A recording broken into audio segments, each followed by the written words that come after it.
En tant qu'astronaute, j'ai 3 rêves. Le premier, c'est de voyager dans l'espace. J'ai pu accomplir ce rêve. Le deuxième, c'était d'ouvrir le sas de la Station spatiale internationale et de voguer librement dans l'espace. Et mon troisième souhait, que j'espère réaliser un jour, est de marcher sur la surface de la Lune et partir l'explorer. La prochaine fois que nous irons sur la Lune, nous espérons cette fois y séjourner beaucoup plus longtemps. Mais la Lune est un environnement hostile. Il y a des radiations, une absence d'atmosphère et de grandes variations de température. On a même des micrométéorites qui tombent sur la surface tous les jours. Donc la première étape sera de construire un abri. C'est absolument essentiel si on veut survivre sur la Lune. C'est une question de survie. Nous voulons construire une base lunaire avant de pouvoir rejoindre Mars. Donc on a l'idée de lancer une compétition et d'y convier les meilleurs experts mondiaux en leur disant « Montrez-nous comment réaliser des impressions 3D en utilisant les matériaux présents sur la Lune et sur Mars. » Ce qui est intéressant avec l'architecture spatiale, c'est qu'on est confronté aux conditions les plus extrêmes de notre métier. Comment concevoir l'habitat d'une communauté qui vivra dans un espace totalement confiné? Car à la minute où on met le pied dehors sur Mars, c'est la mort assurée. C'est un peu comme revenir au temps des cavernes. Les astronautes auront vraiment besoin de se protéger sous une structure massive. Les défis techniques sont si gigantesques qu'ils vous poussent à imaginer comment construire quelque chose de beau, avec le moins de matière possible, peu d'énergie et dans un espace extrêmement réduit.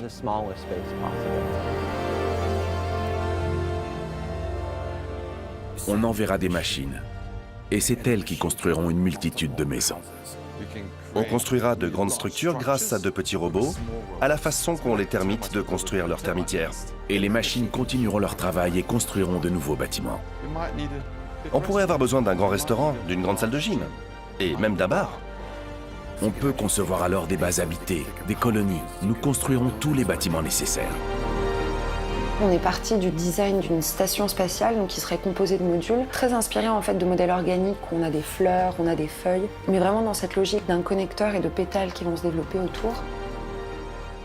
Pourquoi les astronautes seraient-ils obligés de survivre dans l'espace? Pourquoi ne pourraient-ils pas juste vivre simplement et retrouver le même confort qu'à la maison? C'est la première fois dans l'histoire que scientifiques et ingénieurs de la NASA collaborent avec des architectes. C'est ce qui rend cette nouvelle conquête spatiale bien plus intéressante que la période Apollo. On n'est pas fait pour vivre à l'intérieur de vaisseaux lugubres et stériles. Sans beauté, je pense qu'on ne pourra jamais aller plus loin.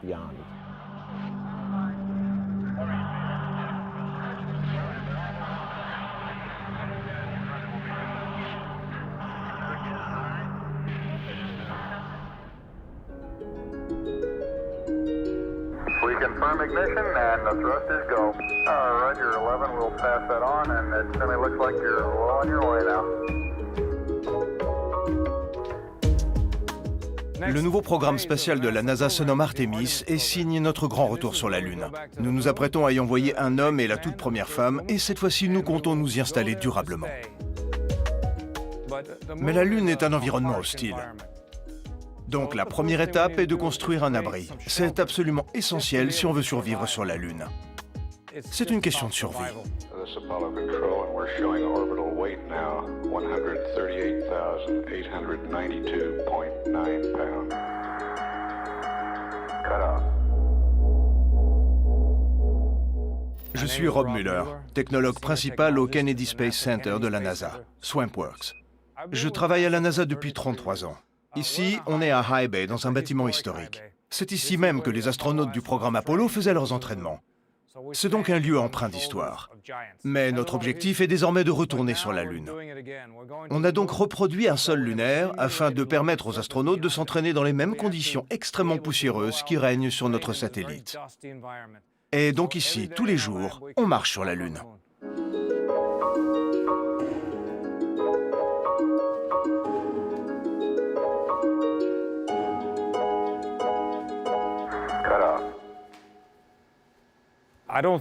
C'est tout sauf pratique de devoir acheminer du béton ou des barres d'acier dans l'espace. Donc l'idée, c'est de n'utiliser que des matériaux locaux, rien qui provienne de la Terre. Ceci est une reproduction du sol lunaire. C'est exactement comme si nous nous trouvions sur la surface de la Lune. Et ça, c'est du régolithe, l'élément de base pour fabriquer des matériaux de construction. C'est très poussiéreux. C'est cette matière qui constitue la Lune, et nous devons faire face à cette poussière tous les jours sur la Lune. Pour récolter ce régolithe et le transformer en matériaux de construction, du béton en l'occurrence, nous avons besoin de cette machine que vous voyez là. C'est l'une de nos inventions. Elle va permettre de déterrer le régolithe. Le robot recueille le régolithe dans ses godets. Quand ceux-ci tournent dans un sens, il creuse, dans l'autre sens, il rejette. Une fois le régolithe récupéré, on le transforme en matériaux de construction. On le mélange à du plastique, puis on l'extrude via une imprimante 3D.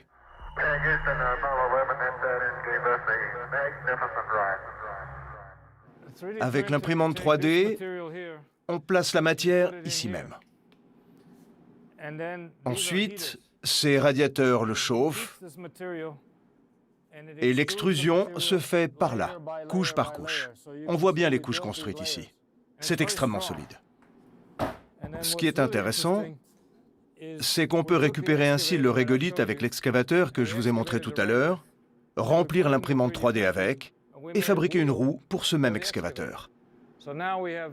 En clair, l'excavateur se fabrique pour lui-même une pièce. Ceci est la première étape d'un robot capable de s'auto-renouveler. Ce qui est formidable avec cette technologie, c'est qu'on peut dès aujourd'hui faire tout ça sur la Lune. On y achemine une machine comme celle-ci et on peut fabriquer la matière directement sur place pour ensuite imprimer en 3D de plus larges structures. La NASA regorge d'ingénieurs de toutes sortes. Mais les ingénieurs développent des technologies qui répondent à un cahier des charges spécifique. Donc on a eu l'idée de lancer une compétition et d'y convier les meilleurs experts mondiaux en leur disant « Montrez-nous comment réaliser des impressions 3D en utilisant des matériaux présents sur la Lune et sur Mars. »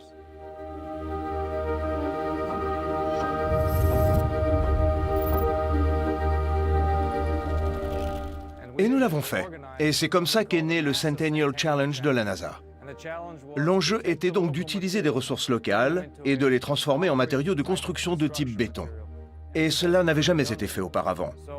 Ce qu'on attendait des participants, c'était tout simplement qu'ils soient innovants. Ce qu'on a tout de suite remarqué avec les architectes, c'est qu'ils abordent le problème sous un autre angle. Ils intègrent le facteur humain. Ils se demandent, est-ce que des hommes pourraient y être heureux ? Cette pièce est-elle adaptée à nos besoins? Est-ce beau? L'esthétique convient-elle? Est-ce confortable? Est-ce qu'il y fait bon vivre? Voilà le genre d'idée que les architectes apportent au projet, à la différence des ingénieurs. Pour obtenir un maximum de points, il fallait un minimum d'intervention humaine. Plus la conception se faisait de façon autonome, plus vous récoltiez de points. Il y avait 180 équipes, mais seules 2 d'entre elles ont réussi l'impression 3D. L'université de Penn State et une société du nom de AI Space Factory.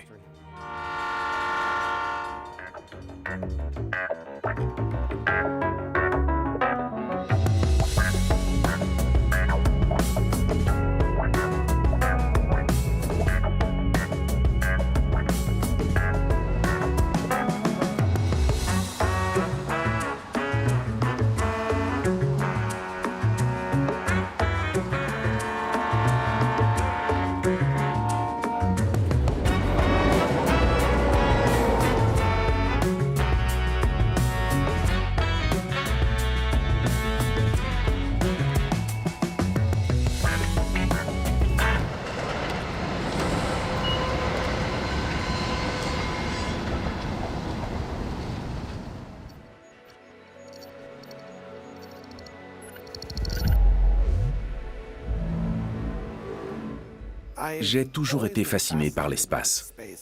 Alors ce concours de la NASA fut pour moi une occasion en or d'appliquer mes compétences d'architecte aux futures constructions sur Mars, avec toutes les difficultés que cela représente. Mais pour moi, le plus gros défi technologique est de passer du concept à la réalité.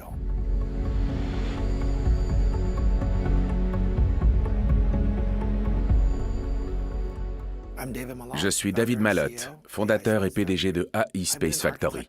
Je suis architecte depuis plus de 20 ans. Je travaille essentiellement dans la conception de gratte-ciel. C'est récemment que j'ai commencé à m'intéresser aux défis que représentent les constructions spatiales. L'environnement de la planète Mars est évidemment très différent de celui de la Terre. Mais je trouve que les principes et les compétences requises lors de la construction de gratte-ciel s'appliquent plutôt bien au défi de construire sur Mars. Il faut simplement appréhender l'environnement et la physique de manière différente. Par exemple, pour un gratte-ciel sur Terre, le facteur essentiel, c'est le vent. Et sur Mars, l'enjeu est de maintenir une pression atmosphérique à l'intérieur.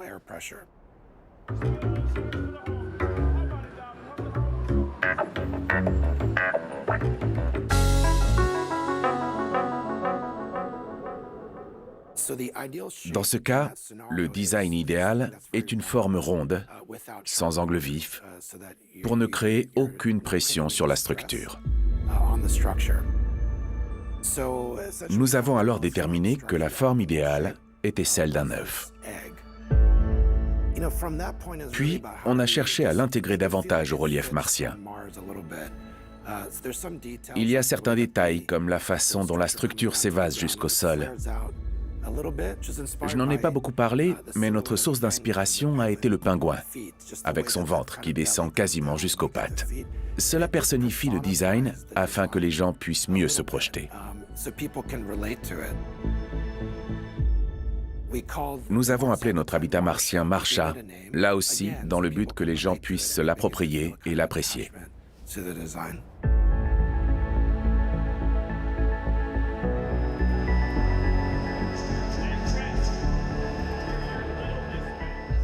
Le Centennial Challenge de la NASA a débuté par la phase de conception, mais la deuxième phase a été beaucoup plus exigeante parce qu'on a dû fabriquer un prototype. On a construit une Marsha à l'échelle 1/3, donc ce n'était pas sa taille réelle. Malgré tout, ça restait quand même un immense défi. L'un des premiers tests que la NASA a effectué sur notre prototype Marsha a consisté à l'écraser avec une énorme pelleteuse. Cette pelleteuse de 40 tonnes a débarqué et s'est mise à appuyer sur le sommet de la structure pour l'écraser. Et nous, on regardait. Ce qui nous a totalement surpris, c'est que la structure n'a pas bougé et que ce sont les chenilles de la pelleteuse qui ont commencé à se soulever.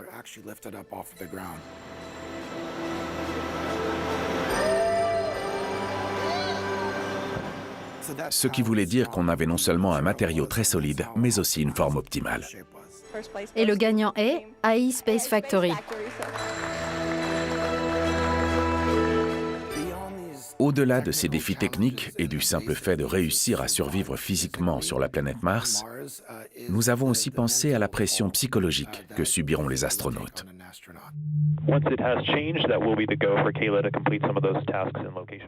Il faut bien garder à l'esprit qu'un astronaute devra vivre dans l'espace ultra confiné d'une capsule pendant des mois avant même d'arriver sur Mars. Alors, nous avons cherché à ce que Marsha soit accueillante comme une maison.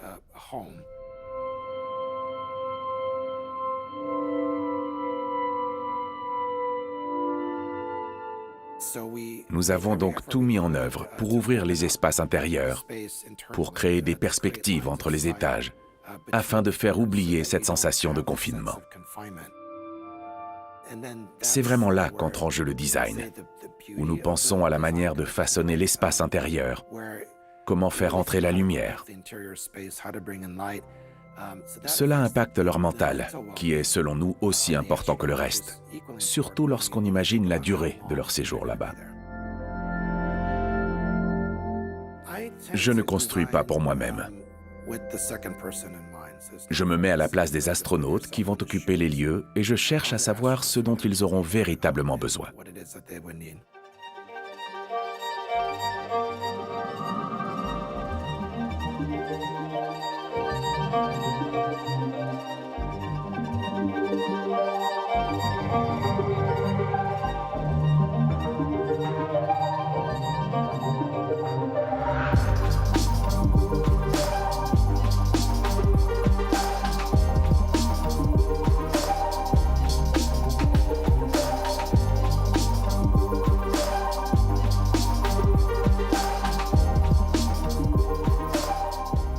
À l'Agence spatiale européenne, nous avons pour le moment 3 vols possibles pour la Lune.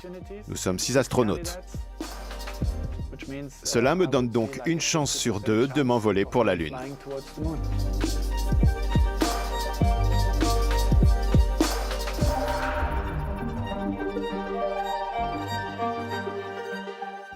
Je suis Mathias Maurer, astronaute à l'ESA. Ma mission sur la Station spatiale internationale a débuté le 11 novembre 2021 et j'y suis resté environ 6 mois. Je suis revenu en mai 2022.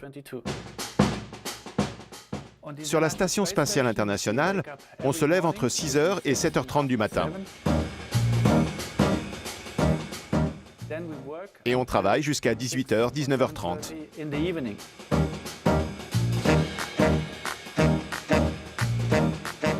12 heures de travail par jour, avec une pause déjeuner d'1 heure.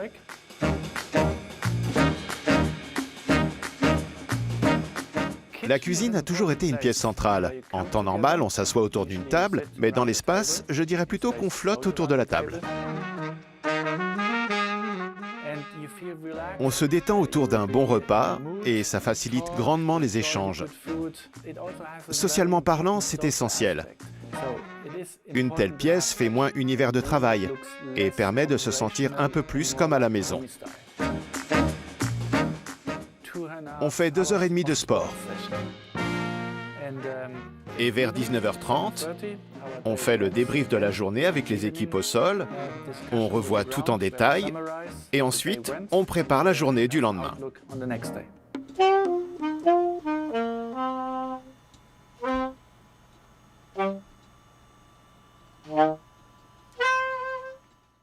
Évidemment, c'est dans ma cabine que je passais le plus clair de mon temps.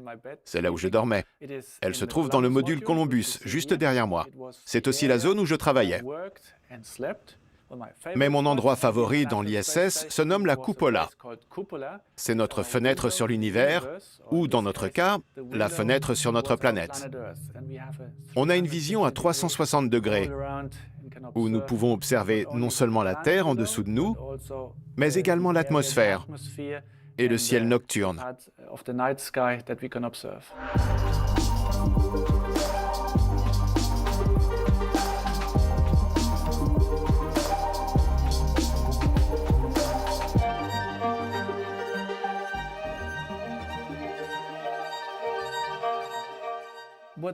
Dans l'espace, ce qui m'a le plus manqué, c'est la couleur verte.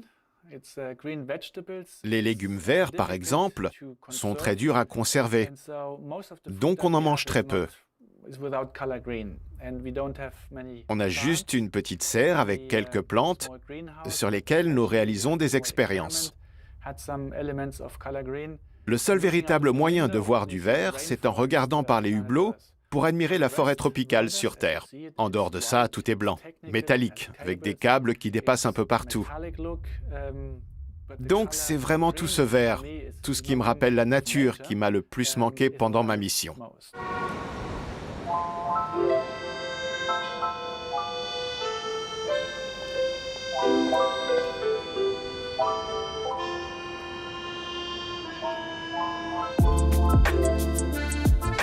Petite fille, j'étais souvent un peu dans mon monde et un peu dans ma bulle, un peu isolée, pas forcément très acceptée aussi à l'école. Et donc je m'imaginais un peu mes mondes à moi. Et dans ces mondes-là, il y avait ces mondes où on vivait sur d'autres planètes, dans des bulles, et entouré de végétation. Donc très passionnée par la nature. Je collectionnais mes petites feuilles, j'avais mes petits herbiers, j'apprenais beaucoup des espèces qu'il y a sur la Terre. Et il y avait cette vision-là, donc c'est assez marrant de voir en final comment on se retrouve en fait à faire ce dont à quoi on rêvait quand on était enfant.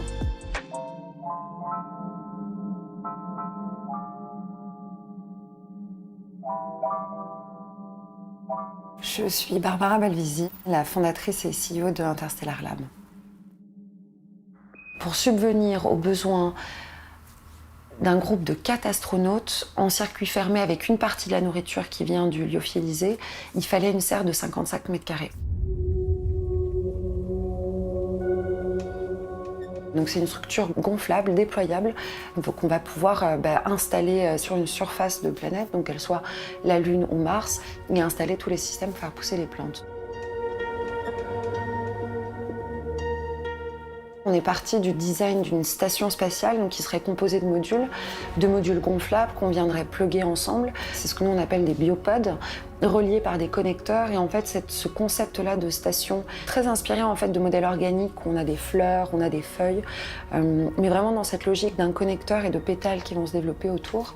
Et donc sur Mars, et face aux tempêtes de sable et au vent fort, en fait cette forme ellipse lui donne un certain aérodynamisme qui va faire qu'il va être très résistant aux vents forts et violents qui vont arriver. Le plus important pour les astronautes quand ils sont dans l'espace, c'est le temps qu'ils ont à allouer notamment à l'exploration. Et quand on pense à la base lunaire, il est plus important qu'ils passent du temps à aller explorer autour et rassembler un certain nombre de choses qu'en fait à faire de la maintenance pour la serre. Donc nous, on travaille beaucoup avec cette logique d'automatisation et d'avoir une serre qui est intelligente et auto-apprenante.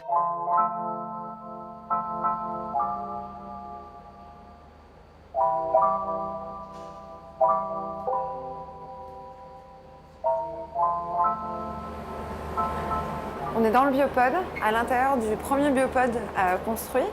Là, il fait à peu près 25-26 degrés. Le taux d'humidité doit être autour de 75% actuellement. Et on est sur un climat qui est plutôt tropical. Donc on a 12 espèces qui sont actuellement en culture à l'intérieur du biopod. Ici, on a par exemple la pervenche de Madagascar. Là, ce sont des bébés pervenches de Madagascar, parce qu'on a déjà fait un premier cycle de culture. On reste systématiquement sur de l'aéroponie.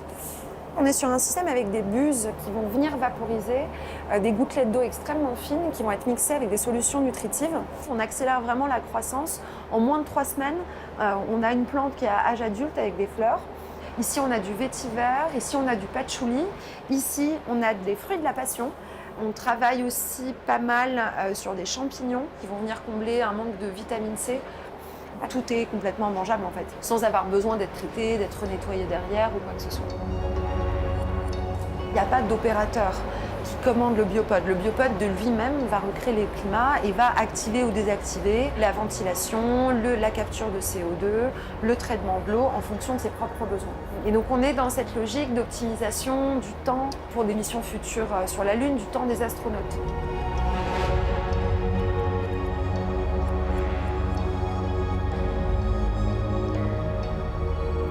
On pose souvent la question, est-ce qu'on va faire des pommes de terre sur la Lune comme dans le Martien ? La pomme de terre, c'est pas un super candidat parce qu'en fait, elle fait beaucoup de racines. Ensuite, il y a les bulbes qu'on mange et ensuite, elle fait beaucoup de déchets de vers et de feuilles qu'on ne mange pas. Nous, on a de notre côté une dizaine de critères qui nous permettent de faire une présélection des plantes qu'on va envoyer, mais c'est pas défini encore. 2027, il faut qu'on soit prêt pour la serre lunaire. Donc on a 2-3 ajustements à faire, tant sur les matériaux que le système d'arrosage des plantes, parce que la gravité étant très différente sur la Lune. Donc en 2027, on vise à être prêt et à avoir adapté en fait le biopod aux conditions lunaires, donc pour qu'on puisse voler dans le cadre des missions Artemis. 3, 2, 1. And liftoff of Artemis 1. We rise together back to the moon and beyond.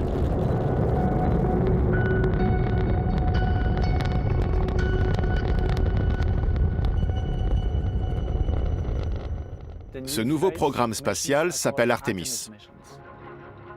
Aujourd'hui, nous avons 3 destinations. La première sera la station Gateway qui gravitera autour de la Lune. La seconde sera l'alunissage. Et ensuite, on construira une base lunaire où l'on pourra développer et tester tout ce dont on aura besoin pour aller sur Mars.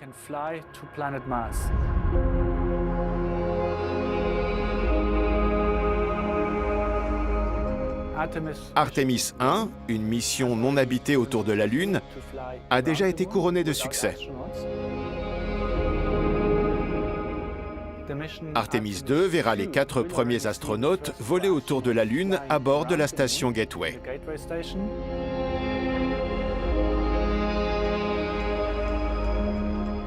Enfin, Artemis 3 et 4 devraient être des missions d'alunissage lorsque l'atterrisseur sera prêt.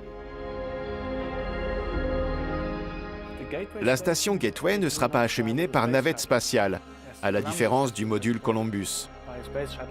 Le diamètre de ces modules sera donc plus petit que celui des modules que l'on voit ici, donc plus étroit que ceux de l'ISS.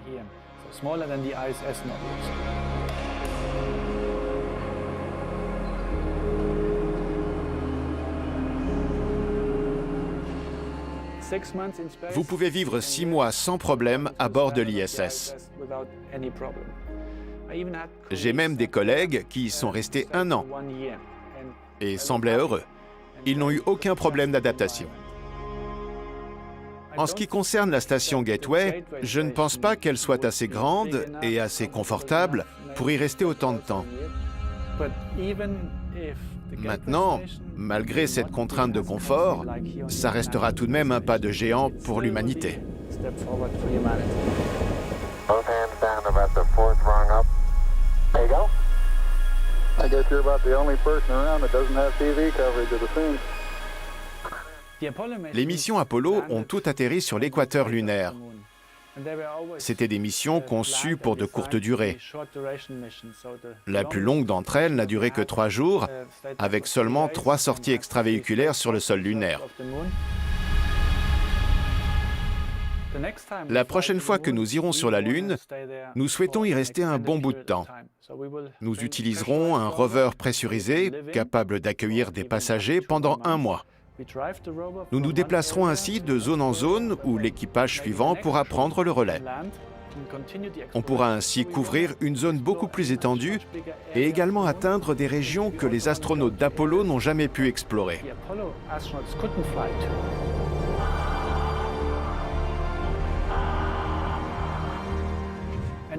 À terme, on installera une base lunaire. Ici, le module Columbus est assez petit. Mais une fois en apesanteur, j'ai un tout autre espace qui s'offre à moi, bien plus grand qu'au sol, car je peux l'utiliser en 3 dimensions. Je peux travailler sur le plafond, dans tous les coins, me déplacer en flottant. Donc, ça me paraît nettement plus vaste que ce que je peux ressentir quand je travaille ici, sur Terre. Tout changera à partir du moment où on se retrouvera sur la surface de la Lune. Je ne pourrai plus atteindre le plafond du module, je serai contraint de travailler sur le sol comme sur Terre. Et là, j'aurai évidemment besoin de quelque chose de plus grand.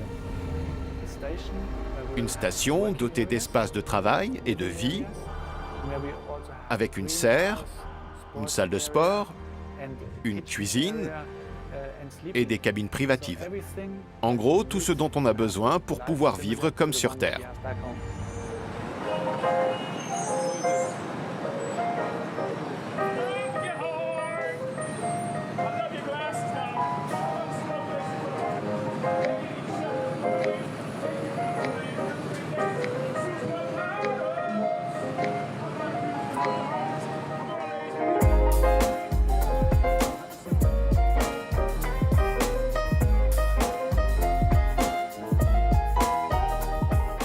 Nous voulions créer quelque chose de visuel qui permette de faire ressentir l'expérience d'un voyage de la Terre à la Lune et montrer comment on pourrait s'y installer et y vivre. On cherchait une façon de mettre en valeur cette nouvelle ère de l'exploration spatiale. Et je pense que la meilleure façon de le faire est de créer une expérience cinématographique. Se retrouver sur la Lune est un événement très intense. Alors réussir à le voir en images fut juste incroyable.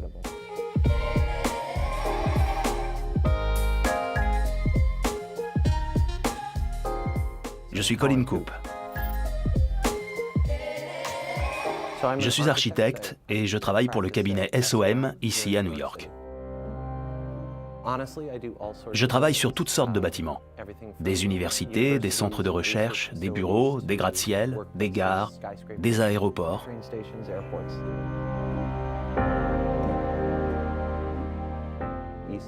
L'ESA cherchait de l'aide pour imaginer un village sur la Lune à l'initiative de Johan Werner, l'ancien directeur général de l'ESA. Et je dois dire qu'on a tout de suite été conquis par l'incroyable défi technique que pouvait représenter le design spatial. On a donc commencé à travailler ensemble très rapidement.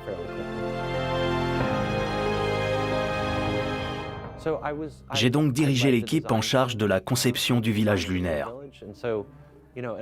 Et le rôle d'un architecte est d'apporter une vision créative au processus de design, tout en s'appuyant sur l'expertise de consultants et d'ingénieurs. On a donc étroitement collaboré avec les ingénieurs de l'ESA et avec les nôtres, bien entendu, ici à SOM.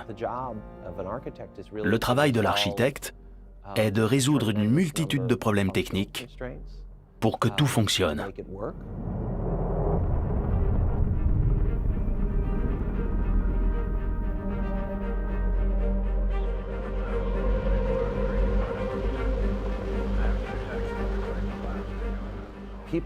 Les gens sont habitués aux films de science-fiction. Ces derniers prennent de grandes libertés pour mettre en scène l'espace. Dès le départ, on était bien décidé à faire de cette expérience incroyable de quitter la Terre une représentation bien plus réaliste. Et pour ce faire, on pensait qu'il fallait faire vivre cet événement en temps réel. Dans le film, on a donc essayé de reproduire l'environnement spatial, la faible gravité, la pénombre, les difficultés de construire dans ces conditions.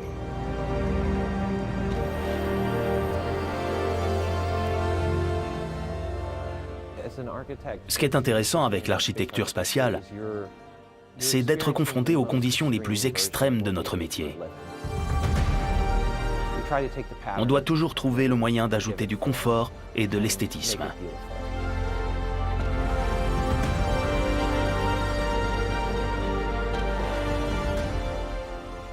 Les défis techniques sont si gigantesques qu'ils vous poussent à imaginer comment construire quelque chose de beau avec le moins de matière possible, peu d'énergie et dans un espace extrêmement réduit.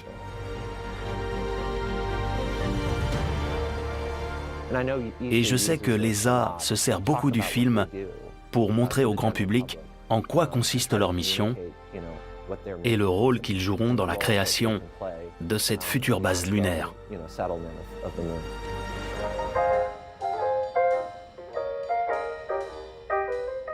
C'est la Tour One. J'ai participé à l'élaboration des plans. J'étais un jeune architecte à l'époque. Ça, c'est une maquette.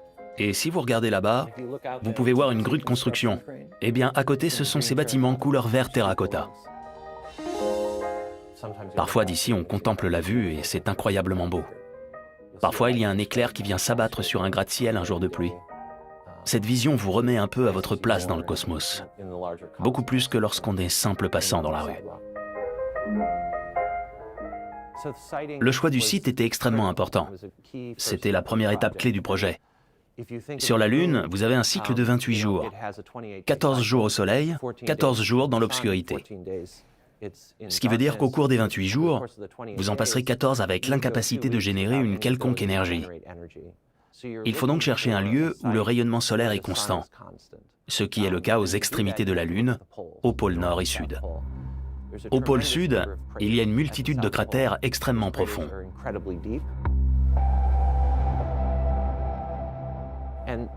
Si vous décidez d'atterrir et d'établir votre colonie en haut des sommets de ces cratères, à cet endroit, le soleil ne se couche pas. Il ne fait que se déplacer autour de vous de façon horizontale et vous bénéficiez alors de 24 heures d'ensoleillement. Ce sont les conditions idéales pour disposer d'une source d'énergie permanente. Notre choix s'est porté sur le cratère Shackleton. Sur ce cratère, il y a une petite partie du sommet qui est à peu près plate, sur laquelle on peut atterrir. C'est donc ce site que nous avons choisi.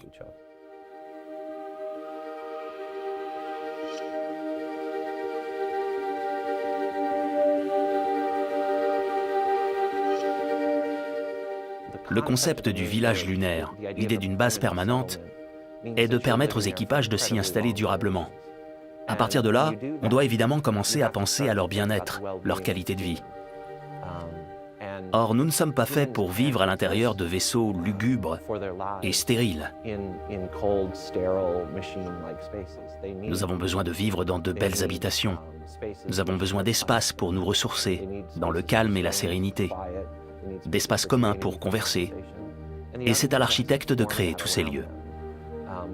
Sans beauté, je pense qu'on ne pourra jamais quitter la Terre.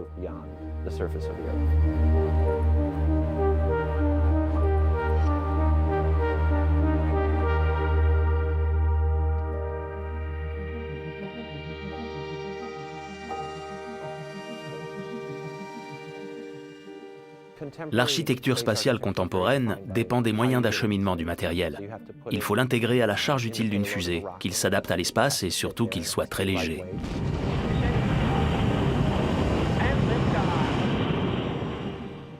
Une fois dans l'espace, on doit évidemment faire face aux contraintes du vide. Donc la structure doit être conçue en conséquence le plus solide possible. La plupart des capsules spatiales sont des coques métalliques de forme cylindrique, comme sur la Station spatiale internationale. Mais depuis quelque temps, de nouvelles formes de structures sont à l'étude, des structures gonflables. Une fois déployées dans l'espace, elles augmentent considérablement de volume, entre 40 et 50%, avec à l'intérieur un environnement totalement dépourvu d'ossature. Ces capsules gonflables peuvent également être déployées à la verticale. Ce qui veut dire qu'une fois sur la Lune, on peut faire des bâtiments à plusieurs étages. C'est l'idéal. Prenez l'ISS par exemple. Ça se résume à un seul long couloir. Et pour aller d'un point à un autre, il faut tout traverser. Séparer les espaces selon leur utilité apporte beaucoup de bien-être aux êtres humains. Ce n'est pas le cas sur l'ISS. Mais cela sera indispensable sur une base permanente.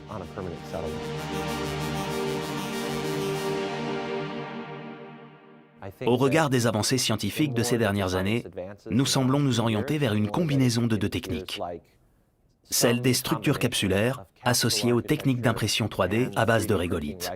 Voilà à quoi ressemblera notre toute première colonie.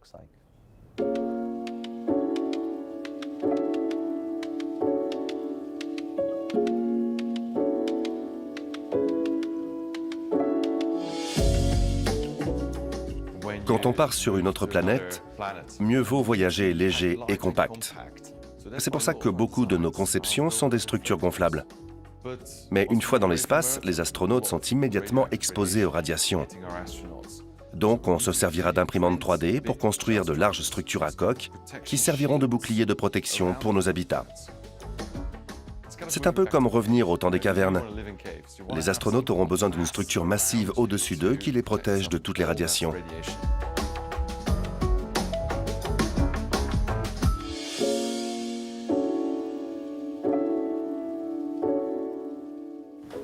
Bienvenue dans notre studio. C'est ici, à Londres, qu'on réalise la plupart de nos designs. Je vais vous faire un petit tour du propriétaire pour vous montrer ce qu'on fait exactement. Donc, il y a quelques années, on a participé à un concours organisé par la NASA et on a dessiné des habitats imprimés en 3D. Voici par exemple une grande habitation gonflable avec du mobilier imprimé en 3D. Outre les images, on aime aussi beaucoup travailler avec des objets physiques. Toutes ces maquettes ont été imprimées en 3D. Ceci, par exemple, est un modèle de capsule imprimée en 3D. Et là, c'est un prototype de station en orbite terrestre basse. La Station spatiale internationale va bientôt prendre sa retraite pour laisser place à une base commerciale. Et ça pourrait être ce modèle, par exemple.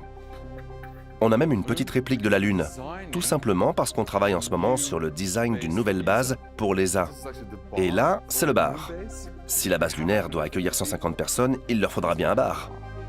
Et qu'en sera-t-il des activités sportives? Sur la Lune, la gravité est divisée par 6. Dans ces conditions, nous serons tous des champions de varap en puissance. Si vous avez une serre en orbite, les plantes pourront pousser dans tous les sens. Le tourisme spatial? Sûrement des gens très riches. Ils auront peut-être envie de jouer un peu. Alors pourquoi pas un casino dans l'espace? À quoi ça pourrait ressembler? Donc on a vraiment commencé à réfléchir au potentiel et aux activités nouvelles que nous pourrions réaliser dans l'espace où règne une plus faible gravité.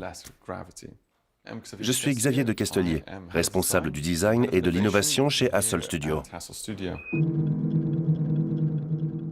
Au départ, la NASA nous avait demandé un projet intégralement imprimé en 3D et comme je vous l'ai dit, pour aller sur une autre planète, mieux vaut voyager léger et compact,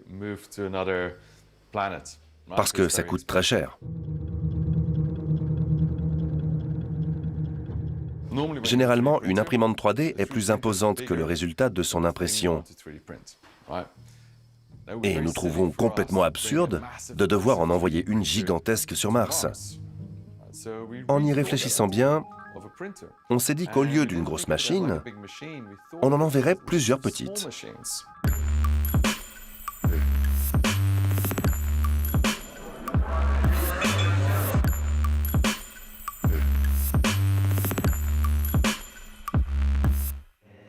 Comme une colonie de fourmis, on a une armée de petits robots qui récoltent du régolithe, cette poussière martienne, l'acheminent sur le site, le déposent, puis un autre robot prend le relais et le solidifie couche par couche.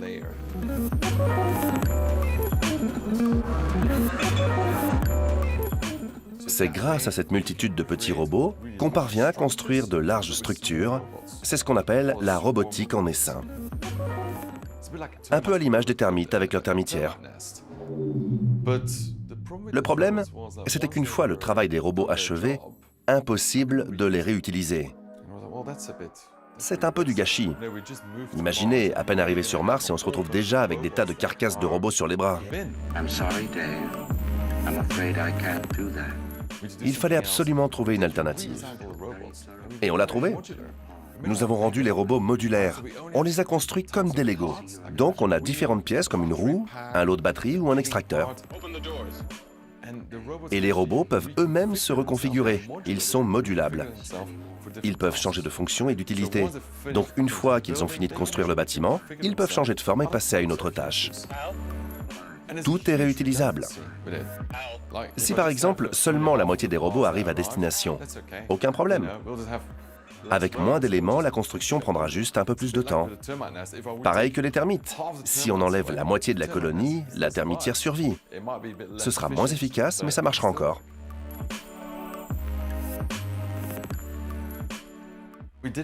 Nous n'avons pas gagné le concours de la NASA pour une simple et bonne raison. On a été de mauvais élèves. On n'a pas respecté toutes les consignes à la lettre. L'intérieur de l'habitat, toute la partie pressurisée, devait être aussi conçue par impression 3D. Et nous, on pensait que ce n'était pas une bonne idée, qu'il valait mieux fabriquer en amont ces structures gonflables, ces bulles d'habitation sur Terre. Comme ça, aucun risque de fuite. Tout est testé et retesté et on sait que ça fonctionne. Et on utilise l'imprimante 3D que pour la coque, qui n'est pas censée leur fournir de l'air, mais simplement les protéger des radiations. Donc on a opté pour une combinaison des deux systèmes avec des éléments préfabriqués et d'autres imprimés en 3D. Ce n'étaient pas les consignes de la NASA, mais on croyait en notre vision des choses. Et c'est toujours le cas aujourd'hui. Selon nous, c'est la meilleure approche.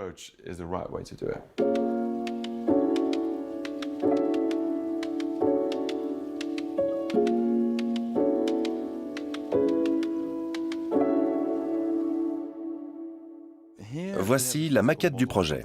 Donc on a ici une coupe transversale de la coque qui recouvrera bien entendu l'ensemble de l'habitat. Ici on a le labo, mais ça par exemple c'est la cuisine. Ici un établi et là une serre. 6 capsules avec chacune sa fonction. Ensuite entre ces capsules, on en a de plus petites qui abritent les fonctions vitales de l'habitat.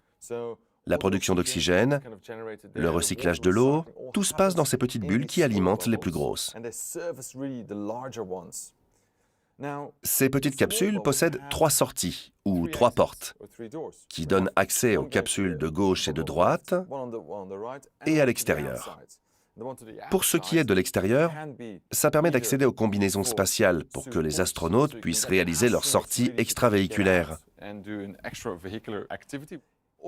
D'autres donneront directement accès au rover.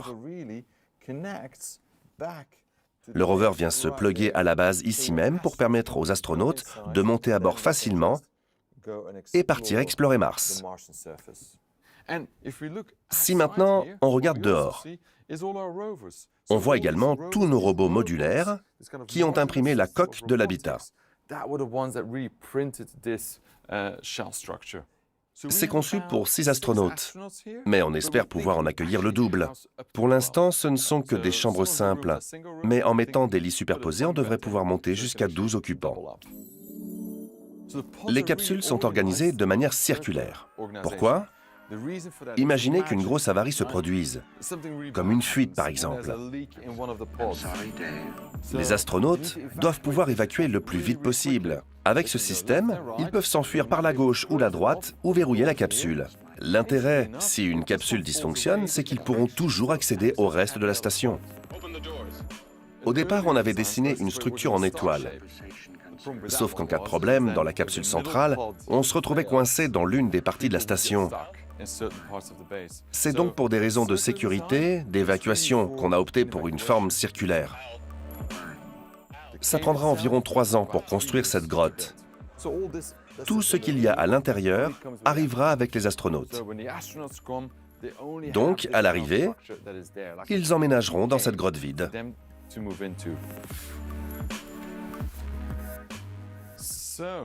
Nous voici maintenant à l'intérieur. Vous avez vu des vidéos, des modélisations, la maquette. Mais là, c'est un prototype grandeur nature. Ici, on a une structure gonflable qui garantit aux astronautes une atmosphère constante, ce qui veut dire qu'ils peuvent respirer librement. Et si on regarde dehors, on peut apercevoir le reste des installations. Nous sommes juste en dessous de la coque qui nous protège des radiations. Et si vous regardez plus loin, vous pouvez voir d'autres capsules. Nous sommes dans l'une d'elles, la station en Contra 6. Tous ces meubles sont faits à partir de plastique recyclé.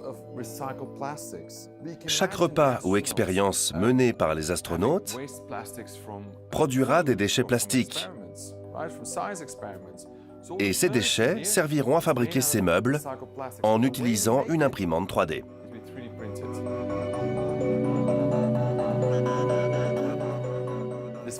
Ce design fait très spatial, avec une forme très organique. C'est parce qu'il a été imprimé d'un seul tenant sur le côté. Vous pouvez le voir ici. C'est imprimé d'un seul tenant, comme si on traçait les contours au dentifrice couche après couche.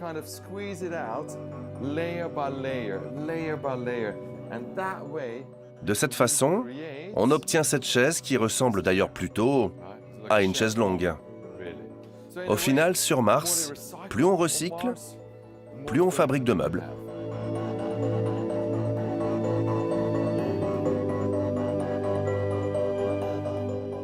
Nous n'utiliserons pas que du plastique. Sur Mars, on y ajoutera peut-être même un plaquage verni, pourquoi pas? L'idée, c'est vraiment d'utiliser différents matériaux que nous connaissons. Regardez la Station spatiale internationale, c'est un endroit glacial, ce n'est que du métal. Or, nous pensons que pour vivre plus longtemps sur une autre planète ou dans l'espace, nous devons utiliser les mêmes matériaux que ceux que nous avons sur Terre.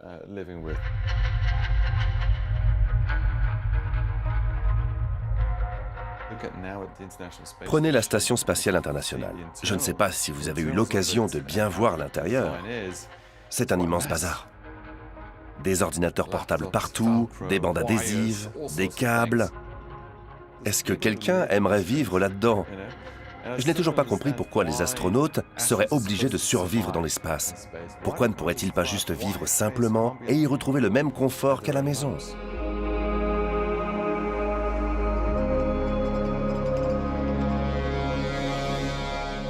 Moi, j'espère bien, avant la fin de ma vie, de pouvoir aller sur la Lune. Et je pense qu'on sera nombreux, en fait, à pouvoir y aller d'ici une quinzaine d'années à peu près.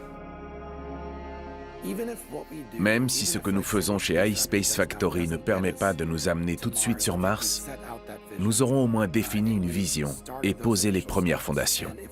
Et s'il nous faut attendre encore une autre génération, celle de mon fils par exemple, pour que tout se concrétise réellement, alors nous aurons tout de même accompli notre mission, celle de construire sur une autre planète.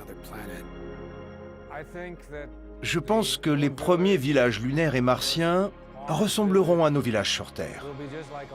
Il y aura différents types de bâtiments, une architecture variée, aucun design dominant. En définitive, ce sera quelque chose de très hétéroclite. Je pense qu'on s'améliorera au fil des constructions. On apprendra, on s'adaptera.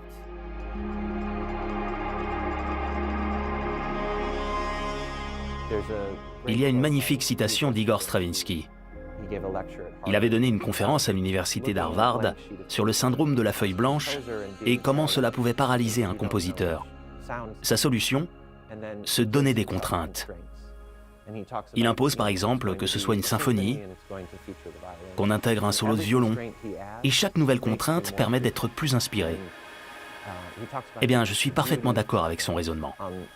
Plus on a de contraintes, plus le résultat sera créatif.